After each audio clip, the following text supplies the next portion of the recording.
राजा अध्याय 17। एलिया के काम का आरंभ।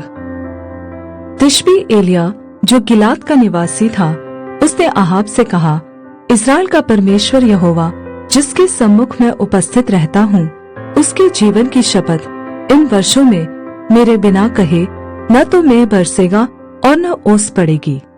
तब यहोवा का यह वचन उसके पास पहुंचा, यहाँ से चलकर पूरब की ओर जा और करीत नामक नाले में जो यरदन के पूर्व में है छिप जा। उसी नदी का पानी तू पिया कर, और मैंने कौवों को आज्ञा दी है कि वे तुझे वहाँ खिलाए।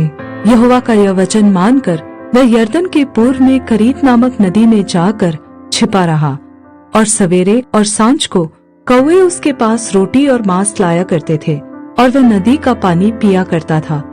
कुछ दिनों के बाद उस देश में वर्षा न होने के कारण नदी सूख गई। तब यहोवा का यह वचन उसके पास पहुंचा, चलकर सीदोन के सारफत नगर में जाकर वहीं रह। सुन, मैंने वहां की एक विधवा को तेरे खिलाने की आज्ञा दी है। अतः वह वहां से चल दिया और सारफत को गया।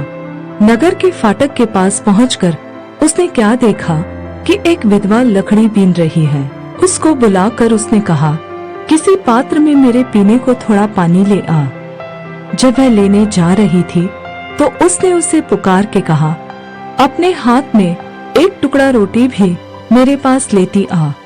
उसने कहा, तेरे परमेश्वर यहोवा के जीवन की शपथ, मेरे पास एक भी रोटी नहीं है, केवल घड़े में मुट्ठी भर मैदा और कुप्पी में थोड़ा सा तेल है, और मैं 2-1 लकड़ी बीन कर लिए जाती हूँ कि अपने और अपने बेटे के लिए उसे पकाऊं और हम उसे खाए फिर मर जाएं।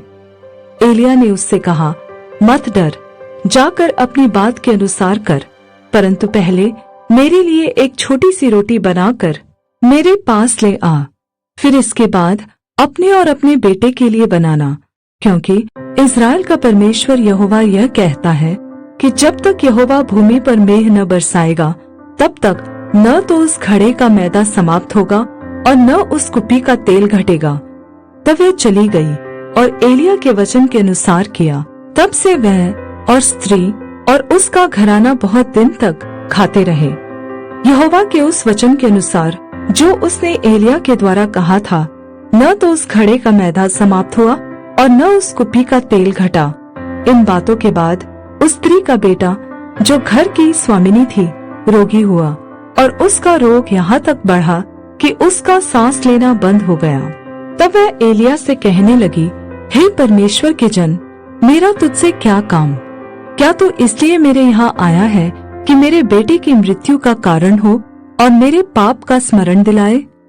उसने उससे कहा, अपना बेटा मुझे दे। तब वह उसे उसकी गोद से लेकर उस अटारी पर ले गया जहाँ वह स्वयं रहता था, और अपनी खाट पर लिटा दिया। तब उसने यहोवा को पुकार कर कहा, हे मेरे परमेश्वर यहोवा, क्या तू इस विधवा का बेटा मार डालकर जिसके यहाँ मैं टिका हूँ, इस पर भी विपत्ति ले आया है? तब वह बालक पर 3 बार पसर गया और यहोवा को पुकार कर कहा, हे मेरे परमेश्वर यहोवा, इस बालक का प्राण इसमें फिर डाल दे। एलिया की यह बात यहोवा ने सुन ली, और बालक का प्राण उसमें फिर आ गया और वह जी उठा। तब एलिया बालक को अटारी पर से नीचे घर में ले गया, और एलिया ने यह कहकर उसकी माता के हाथ में सौंप दिया, देख, तेरा बेटा जीवित है। स्त्री ने एलिया से कहा, अब मुझे निश्चय हो गया है कि तू परमेश्वर का जन है, और यहोवा का जो वचन तेरे मुंह से निकलता है वह सच होता है।